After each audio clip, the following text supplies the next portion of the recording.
Hi friends, ಈ ಹೂವು ದೇವರಿಗೆ ತುಂಬ ಪ್ರಿಯವಾದ ಹೂವು.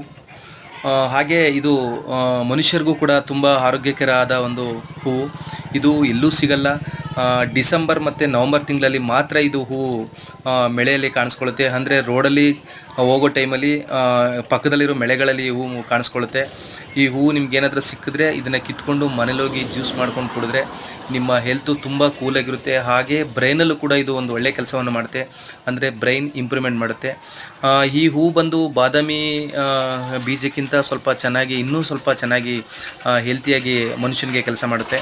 ಹಾಗಾಗಿ ಈ ಹೂವು ಎಲ್ಲಾದರೂ ಸಿಕ್ಕಿದ್ರೆ ದಯವಿಟ್ಟು ಈ ಒಂದು ಹೂವನ್ನು ತಗೊಂಡೋಗಿ ಮಕ್ಕಳಿಗೆ ಜ್ಯೂಸ್ ಮಾಡಿ ಕುಡಿಸಿ.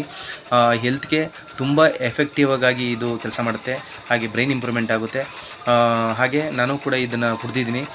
ತುಂಬ ಇಷ್ಟವಾದಂತಹ ಹೂವು ಇದು. ದೇವ್ರಿಗೂ ಕೂಡ ಇಷ್ಟ, ಮನುಷ್ಯರಿಗೂ ತುಂಬ ಪ್ರಿಯವಾದಂತಹ ಈ ಹೂವು. ಇದು ಸಾಮಾನ್ಯವಾಗಿ ಯಾವುದೇ ತಿಂಗಳು